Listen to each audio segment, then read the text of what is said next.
Una terrible historia que comenzó a escribirse en la década de 1970. Una comunidad aterrorizada por los hechos violentos hacia diversas mujeres, sin encontrar rastros o pistas que sirvieran a la policía para poder crear una línea de investigación. Pero muchos años debieron pasar para encontrar al culpable que abusó de más de 50 mujeres en el norte de California, sin contar otros terribles crímenes. Soy Victoria Ventura y te doy la bienvenida a La Puerta a lo Desconocido. Su nombre, Joseph James DeAngelo, un hombre que era reconocido por su profesionalismo en su trabajo en un pueblo agrícola con una población cercana a las 5,000 personas. Él formaba parte del departamento de policía. Eran pocos oficiales los encargados de la seguridad de aquel sitio. Por ese motivo, varios de sus compañeros de aquel entonces lo recuerdan, pues era un equipo de 10 oficiales. Él trabajaría en aquel lugar cerca de 3 años y los comentarios lo señalan como un hombre serio que no le daba cabida a relajarse durante la jornada laboral. Comenta uno de sus compañeros de aquel entonces: parecía un hombre sobrecalificado para nuestro pequeño departamento policial.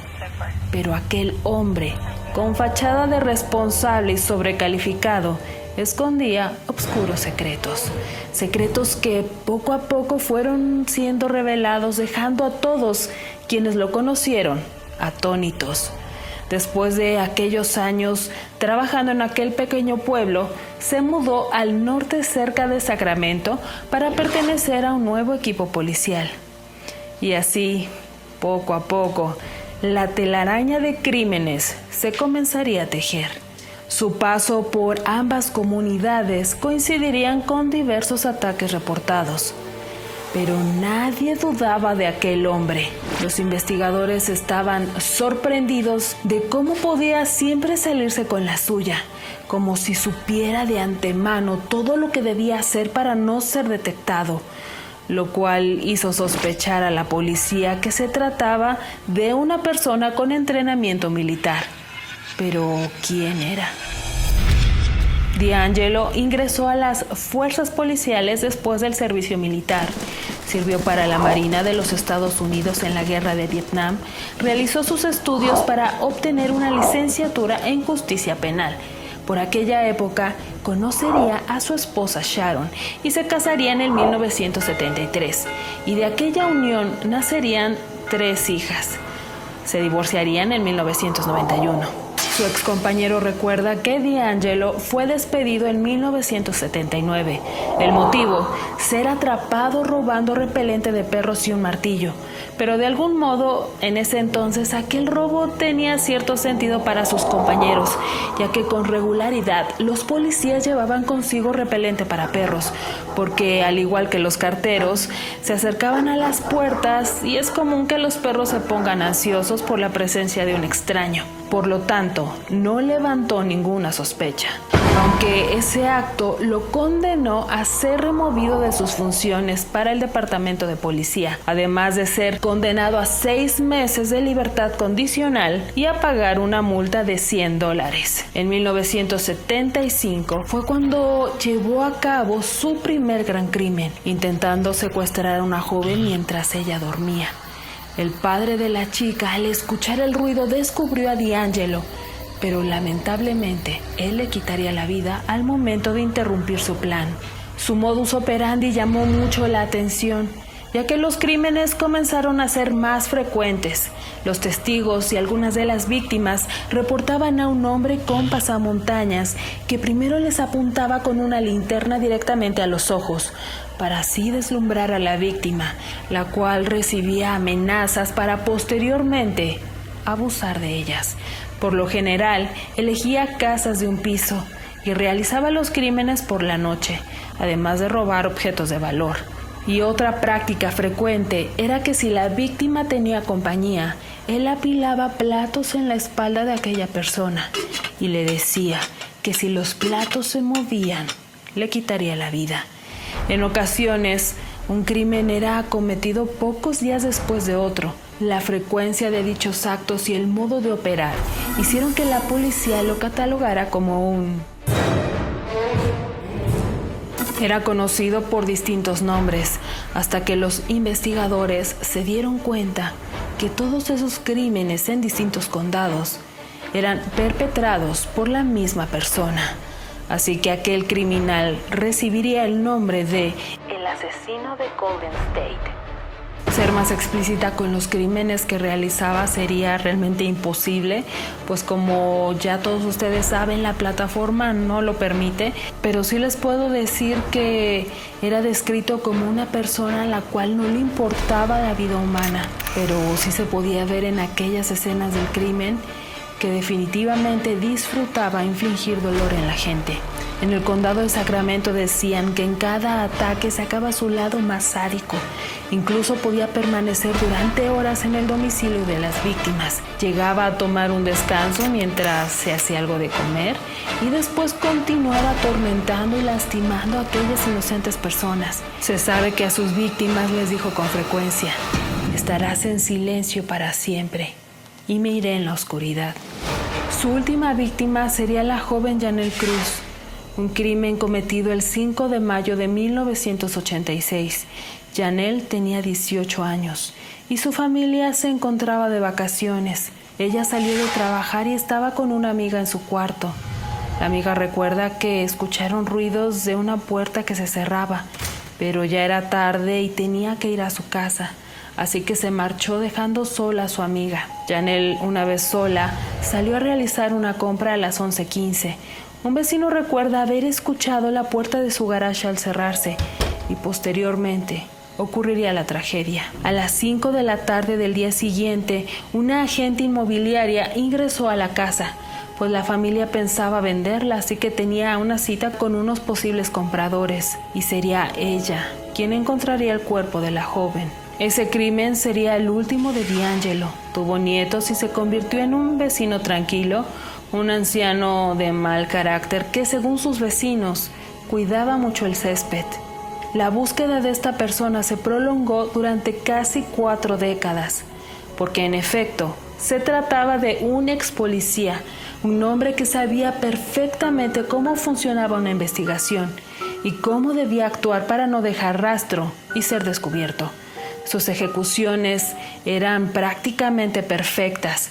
Sin embargo, en uno de sus crímenes se pudo guardar una muestra de su delito, la cual sería preservada en un congelador, y con ella se pudo subir a la base de datos su ADN. Y sería hasta el 2018 que, tras el estudio de la bióloga Barbara Rae-Berter, especializada en investigar árboles genealógicos, que poco a poco se estarían acercando a la identificación del criminal. La bióloga examinó el perfil creado a partir del ADN del asesino con la base de datos de GetMatch, una especie de red social donde hay en torno a 1 millón de perfiles genéticos para buscar familiares. Y gracias a esos datos, la policía encontró a personas que compartían su ADN y a partir de ahí identificaron a un ancestro, un tatarabuelo suyo que vivió en el siglo XIX. Tardarían cerca de 4 meses en reconstruir el árbol genealógico de D'Angelo, hasta que finalmente dieron con él. El trabajo de la bióloga condujo a su detención a través de la genealogía genética. Su detención sería ese mismo año, apenas 2 meses después de la publicación del libro I'll Be Gone in the Dark, un libro póstumo escrito por Michelle McNamara, una periodista que investigó el caso con un acceso total a las pruebas. El sospechoso D'Angelo, de 72 años de edad en aquel momento, fue arrestado el 25 de abril del 2018 en su casa, en los suburbios de Sacramento, por ser presuntamente uno de los peores criminales en la historia de Estados Unidos. Ese año, D'Angelo se presentó ante el Tribunal Superior del Condado de Sacramento para hacer frente a los cargos. En aquella ocasión declaró: "Hice todas esas cosas.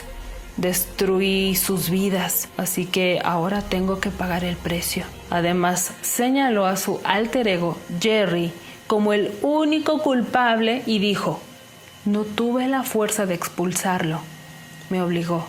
Su excuñado de apellido Hoodle, de 69 años, ha hecho algunas declaraciones sobre su relación con D'Angelo, como que él disfrutaba enormemente de las películas de terror, siendo las escenas sangrientas sus favoritas, además de recordar que en una ocasión abrió una estufa antigua de su esposa que estaba en el garage y sacó un paquete de tela donde, envueltas con una toalla, había unas barras de oro, las cuales, según él, eran monedas fundidas de Sudáfrica. Ahora, muchos años después, no puede evitar cuestionarse si aquellas barras de oro tenían una procedencia más oscura, pues sospecha que el oro se hizo de todas las joyas que robó a las víctimas. Ellos se conocieron, según recuerda, en el verano de 1971, cuando su hermana Sharon trajo a D'Angelo a su casa para conocer a su familia.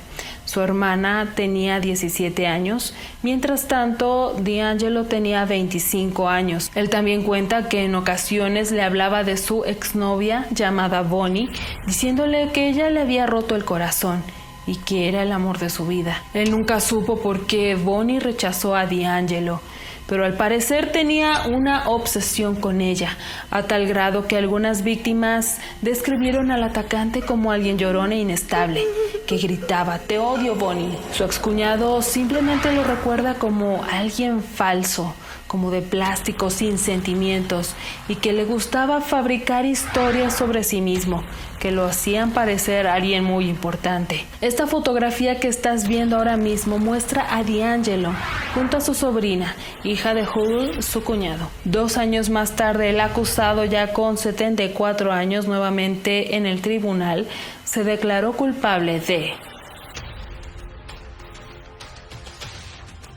Con voz muy frágil, a cada uno de los cargos respondió: culpable.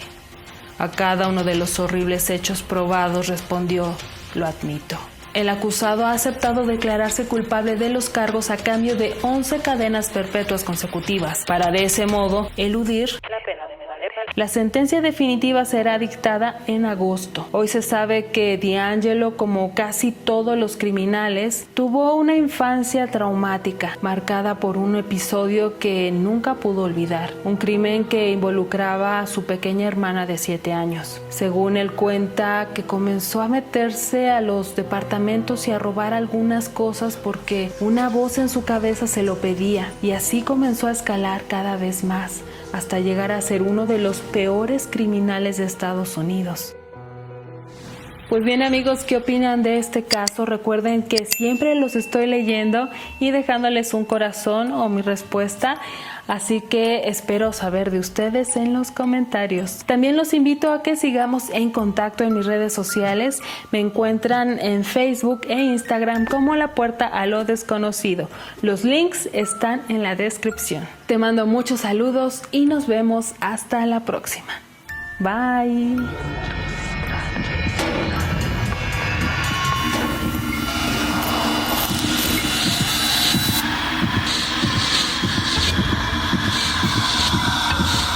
Los que se quedaron hasta el final, ¿qué creen? Que tengo público. Bueno, ¿y tú qué opinas del caso? De alguna manera creo que muchas de las personas que deciden ser policías, en muchos casos tienen ese como instinto de querer joder al otro ser humano. Digamos que son como ladrones, ¿no? Disfrazados, o asesinos disfrazados, y que con una placa creen ellos que tienen el derecho de ir en contra de algunos otros seres humanos, como que de sobrepasar sus derechos, pues creen que una placa les da como un poder casi divino, como para tener ese, digamos, vuelvo a decir, derecho. Y creo que en este caso es muy evidente que él usó sus conocimientos para el mal, ¿no?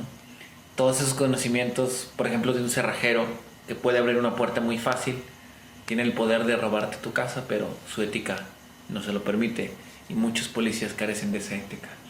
Como dijo aquel, un gran poder conlleva una gran responsabilidad. Así es. A ver, ven, ¿tú qué opinas? A ver, aquí está de mironetas, pero pues también queremos su opinión. Ahí está. Yo opino que... ¿Qué es eso? Bueno, diles adiós a los amigos. Adiós.